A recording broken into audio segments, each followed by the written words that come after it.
Cumprimento os irmãos com a paz do nosso Senhor e Salvador Jesus Cristo. Aqui é o professor José Edmilson Júnior do canal Teológico.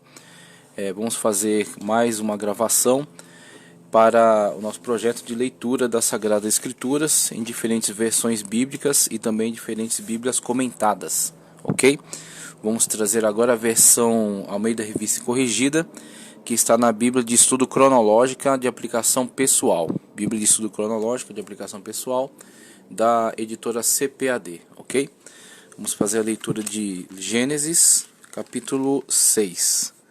Vamos lá para Gênesis, capítulo 6. Aqui está. A página é de número 17. Vamos fazer a leitura do texto e também dos comentários que estão inseridos aqui nesta Bíblia, ok?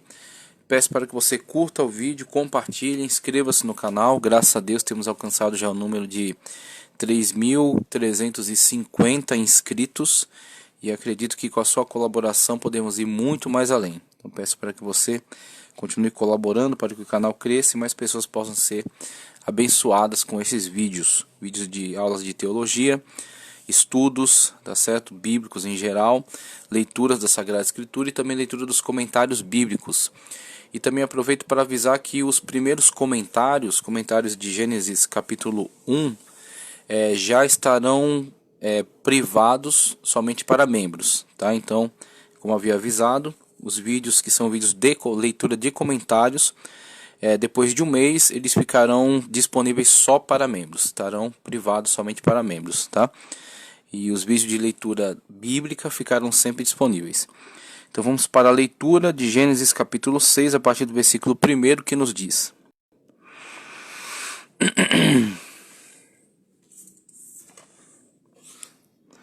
Subtítulo, temos aqui o primeiro: Dilúvio. O dilúvio foi o juízo de Deus sobre o pecado predominante no mundo, purificando sua criação, criando um novo começo com Noé e sua família. Um mundo que deu errado. Gênesis 6, 1 a 8. E aconteceu que, como os homens começaram a multiplicar-se sobre a face da terra, e lhes nasceram filhas, e viram os filhos de Deus que as filhas dos homens eram formosas, e tomaram para si mulheres de todas as que escolheram.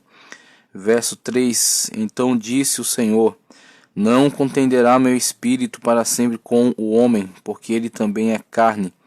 Porém seus dias serão de 120 anos. Continuando aqui, versículo 4. Havia naqueles dias gigantes na terra. E também depois, quando os filhos de Deus entraram às filhas dos homens, e delas geraram filhos, estes eram os valentes que houve na antiguidade, os varões de fama. E viu o Senhor que a maldade do homem se multiplicara sobre a terra, e que toda a imaginação dos pensamentos de seu coração era só má continuamente. Verso 6. Então arrependeu-se o Senhor de haver feito o homem sobre a terra, e pesou-lhe em seu coração, e disse o Senhor: Destruirei de sobre a face da terra o homem que criei, desde o homem... Continuando na página 18...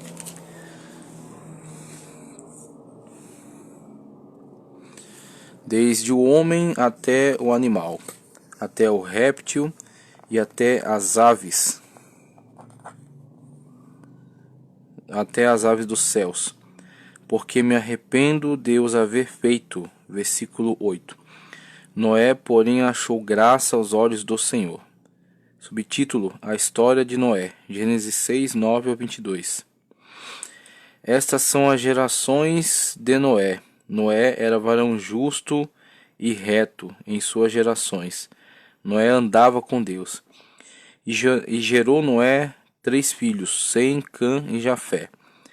A terra, porém, estava corrompida diante da face de Deus, e encheu-se a terra de violência. Verso 12. E viu Deus a terra, e eis que estava corrompida, porque toda a carne havia corrompido o seu caminho sobre a terra. Então disse Deus a Noé: O fim de toda a carne é vindo perante a minha face, porque a terra está cheia de violência. E eis que desfarei com a terra, e eis que os desfarei com a terra. Faze para ti uma arca de madeira de gofer, farás compartimentos na arca, e a betumarás por dentro e por fora com betume. 15.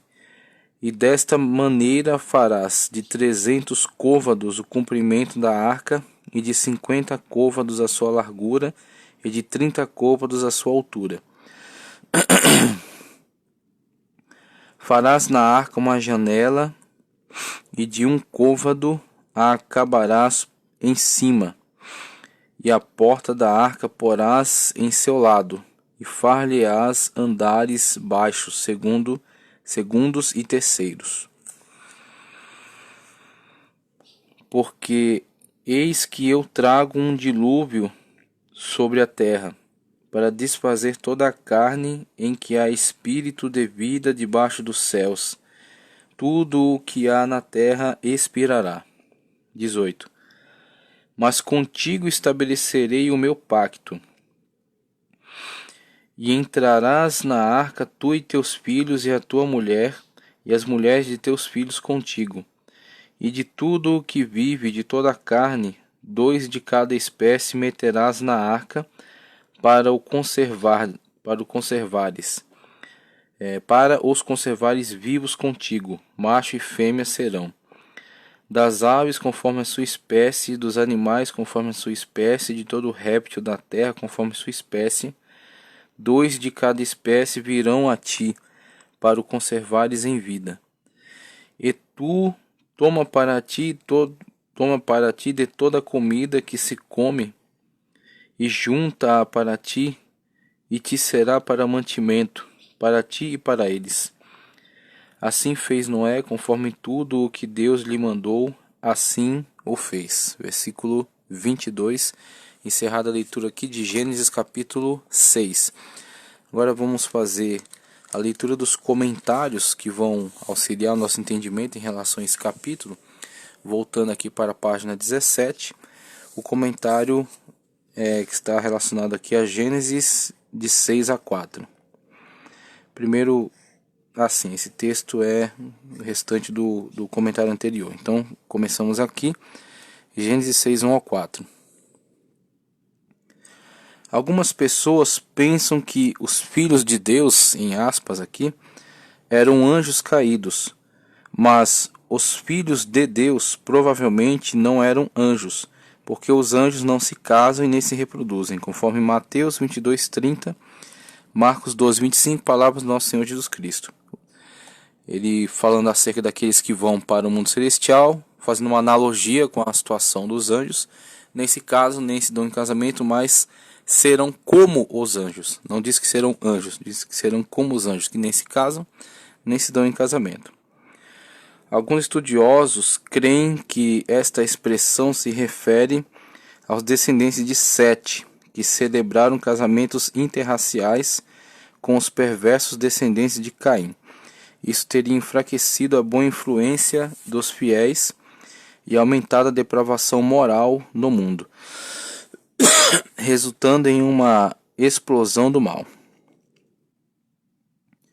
Para 6:3, alguns comentaristas interpretam a expressão "os seus dias serão 120 anos" como significando que Deus estava permitindo que as pessoas nos tempos de Noé vivessem 120 anos para que pudessem modificar seus caminhos pecaminosos. Deus também mostra sua grande paciência conosco. 2 de Pedro 3, 8 ao 9. Ele está nos dando tempo para que deixemos de viver a nossa maneira e comecemos a viver a sua, no caminho que ele nos mostra em sua palavra. Embora 120 anos possa parecer um período longo de tempo, período longo de tempo, esse tempo um dia se acabou, e as águas do dilúvio varreram a terra. Seu tempo também pode estar acabando, conforme 2 de Pedro 3, 10 a 14. peça que Deus perdoe seus pecados. Você não sabe quanto tempo Deus lhe dará para que você não sabe quanto tempo Deus lhe dará para que se converta a Ele. E quando chegar essa ocasião, não haverá mais oportunidades. Então, conforme eu já havia destacado, essa Bíblia e os comentários que estão inseridos nela estão voltados para um aconselhamento pessoal, uma vez que a própria palavra, né, ela coloca como aplicação pessoal. Então é interessante observarmos isso, como ele aproveita alguns contextos aqui para também direcionar ao leitor uma palavra de aconselhamento.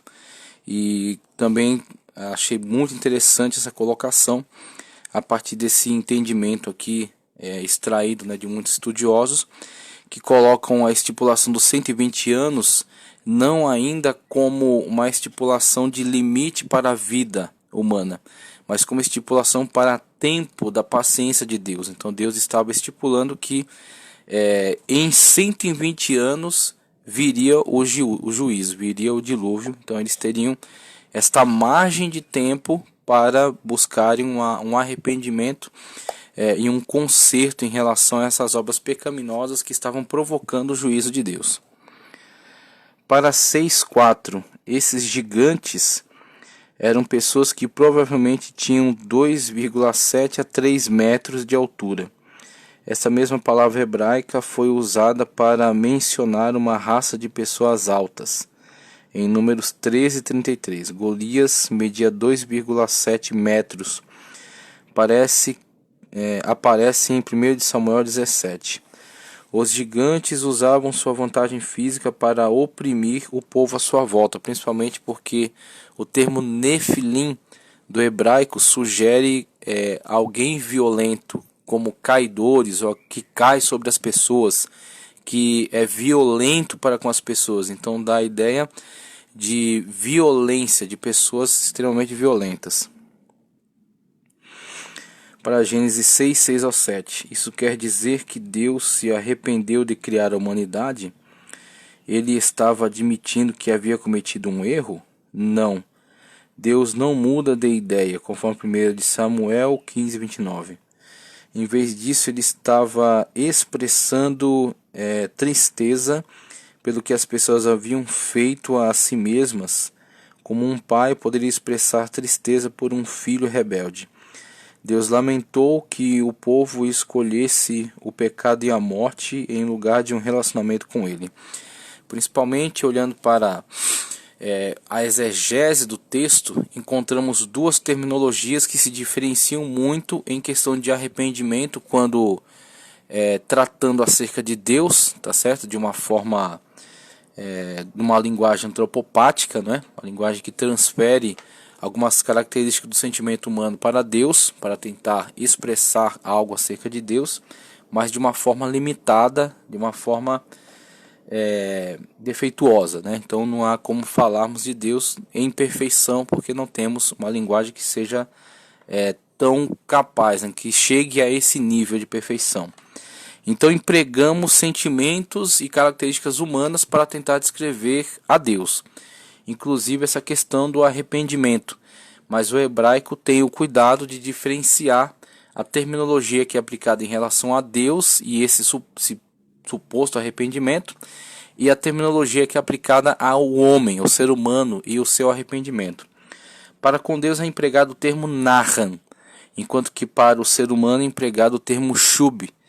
E shub diz respeito de fato a alguém que, cometendo um erro, arrepende-se no sentido de reconhecer que agiu erroneamente. Então busca agir de forma contrária à maneira como havia agido, porque havia agido de forma errada.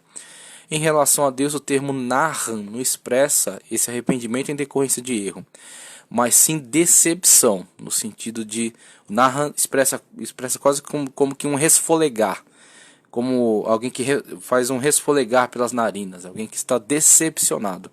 Então narra, empregado a Deus, nesse texto aqui, diz respeito à decepção, estar decepcionado com as escolhas feitas pela humanidade, diferentemente do que é aplicado ao ser humano, que é o termo shub, que de fato é arrependimento em decorrência de erro.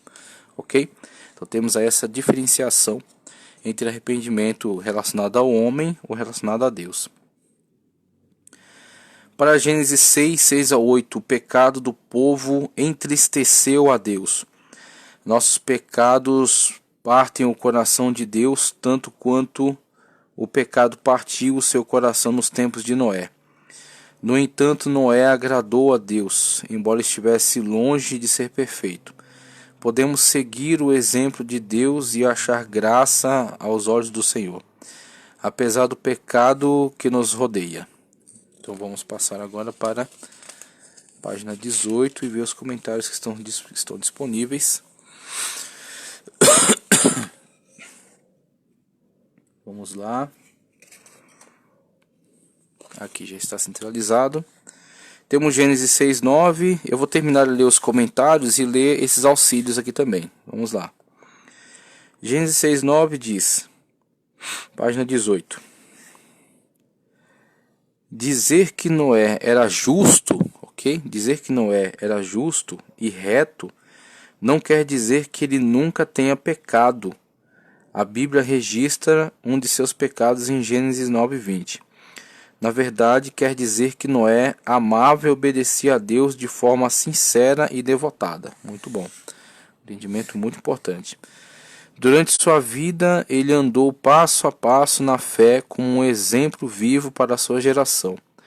Como Noé, vivemos em um mundo cheio de pecados e estamos influenciando os outros ou serem influenciados por eles. Então, a pergunta diretamente feita ao leitor sobre a situação na qual ele tem que resistir às más influências que nos rodeiam de um mundo que jaz no maligno. Para Gênesis 6:15, o barco que Noé construiu não era uma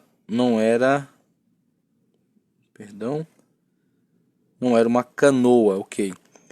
O barco que Noé construiu não era uma canoa.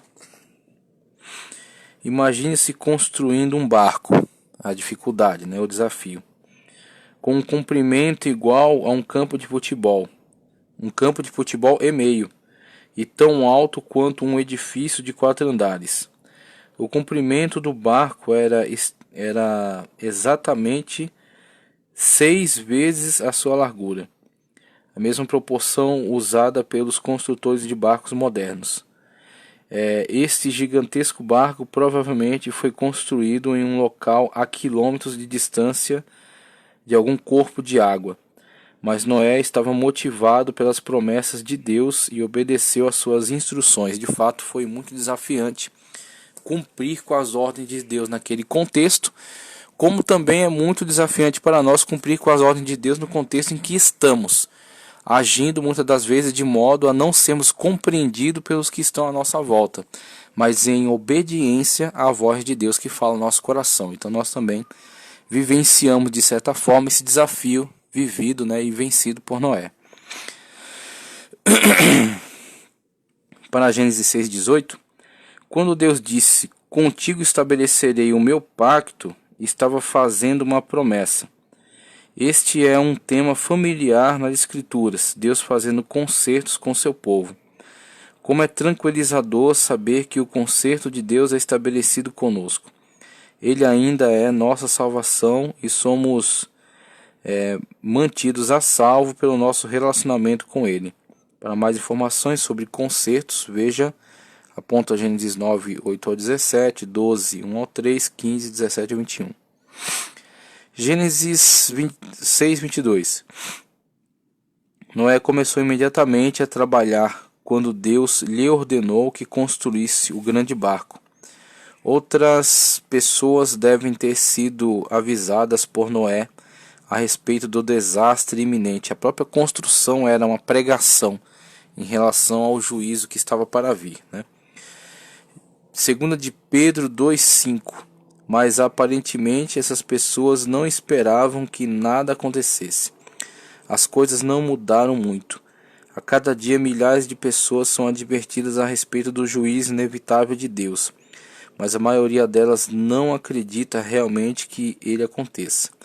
Não espere, continuando aqui na página 19, não espere que as coisas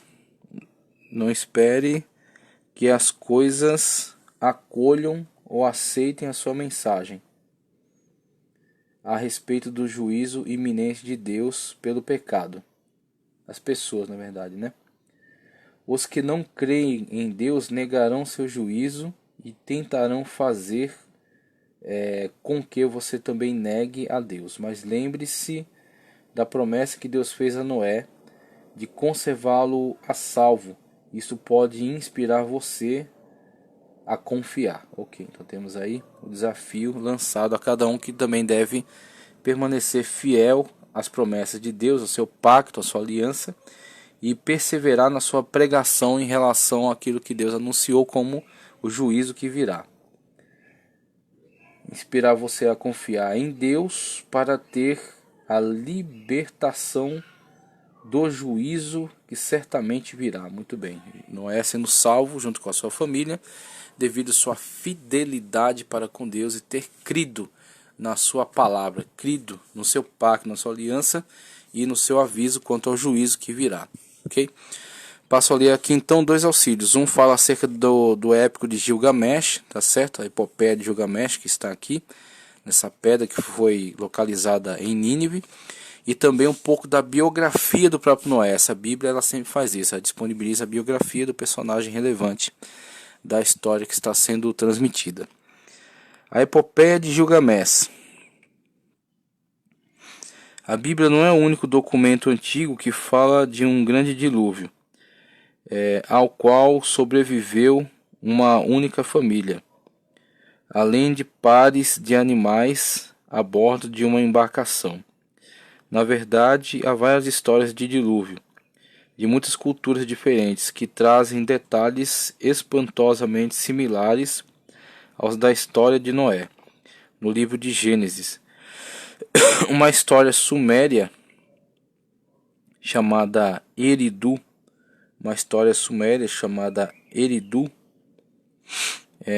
Gênesis nos diz como o rei Zilsudra foi advertido de que os deuses haviam decretado um dilúvio para destruir a humanidade, e foi instruído a construir um grande barco no qual escaparia.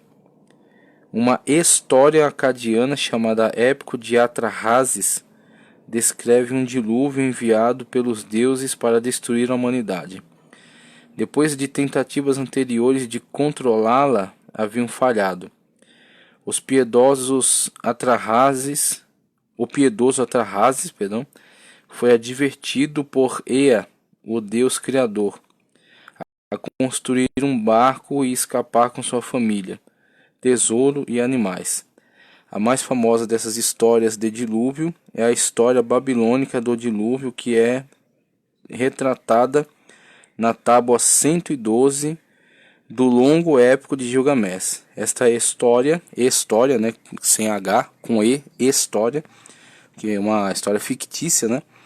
Essa história, focada no herói Gilgamesh, fala do barco que pousou sobre um monte do envio. Um barco que pousou sobre um monte do envio. Sucessivamente de uma pomba, do barco que pousou sobre um monte, fala do envio sucessivamente de uma pomba e uma andorinha e um corvo, e do desembarque dos ocupantes do barco quando o corvo não voltou. Então, vendo semelhanças, né, com a narrativa da Sagrada Escritura. O fato de todas essas diferentes culturas identificarem o início de sua linhagem com o grande herói que sobreviveu ao grande dilúvio em um barco cheio de animais e que deixou o barco somente depois de enviar aves do topo de um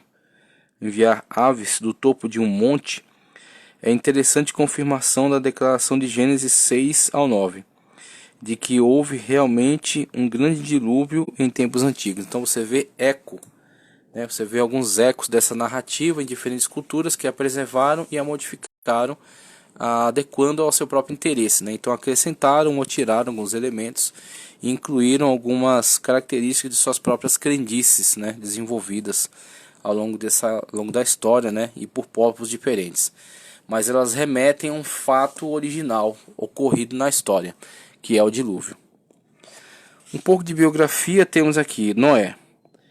A história da vida de Noé envolve não apenas mas dois grandes trágicos dilúvios. O mundo nos dias de Noé estava inundado pelo mal.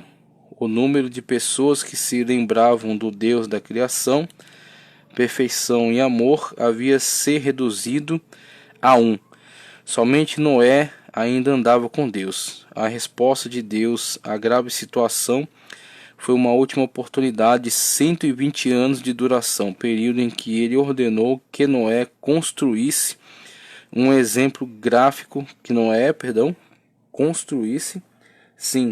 um exemplo gráfico e vívido da mensagem de sua vida. Nada como um barco gigantesco sobre a terra seca para apresentar um ponto de vista. Para Noé, a obediência significava um compromisso de longo prazo com um projeto. Muitos têm dificuldade para serem fiéis a um projeto, quer este seja ou não orientado por Deus. É interessante que a duração da obediência de Noé é maior que a duração da vida das pessoas. Hoje em dia, o único projeto comparável de longo prazo é o das nossas próprias vidas, mas talvez este seja o grande desafio que a vida de Noé nos apresenta: viver aceitando a graça de Deus, uma vida inteira de obediência e gratidão. Então temos aí Noé e o seu envolvimento com aquela obra, né, a construção daquele barco e o período que Deus estipulou para que viesse então o juízo. Qualidades e realizações: o único seguidor de Cristo que sobrou na sua geração. Segundo pai da raça humana, homem de paciência, coerência e obediência. Fraquezas e enganos, bebeu e ficou embriagado e passou vergonha diante de seus filhos. Lições de vida: Deus é fiel àqueles que obedecem a Ele. Deus nem sempre nos protege das dificuldades, mas Ele se preocupa conosco em ocasiões de dificuldades. A obediência é um compromisso de longo prazo. Podemos ser fiéis, mas nossa natureza pecadora está sempre conosco. Estatísticas vitais: local não é dito a que distância do jardim do Éden o povo havia se instalado. Ocupações: agricultor, construtor de barco, pregador. Parentes: avô Matusalém, o pai Lameque, filhos Cã, Sem e Jafé. Versículos-chave: assim fez Noé conforme tudo que Deus mandou, assim o fez. Gênesis 6, 22. A história de Noé, narrada em Gênesis 5, 28 até 10, 32. Ela também é mencionada em Isaías 54, 9, Ezequiel 14, 14 e 20, Mateus 24, 37 e 38, Lucas 3, 36, também o 17, 26 a 27, Hebreus 11, 7, 1 de Pedro 3, 20, 2 de Pedro 2 e 5. Temos aqui então a narrativa acerca do dilúvio, Gênesis capítulo 6, lido aqui na Bíblia de Estudo Cronológico Aplicação Pessoal, juntamente com os comentários que estão nela inseridos. Agradeço por ter permanecido até aqui, que Deus continue te abençoando poderosamente e encontro você na leitura de Gênesis capítulo 7.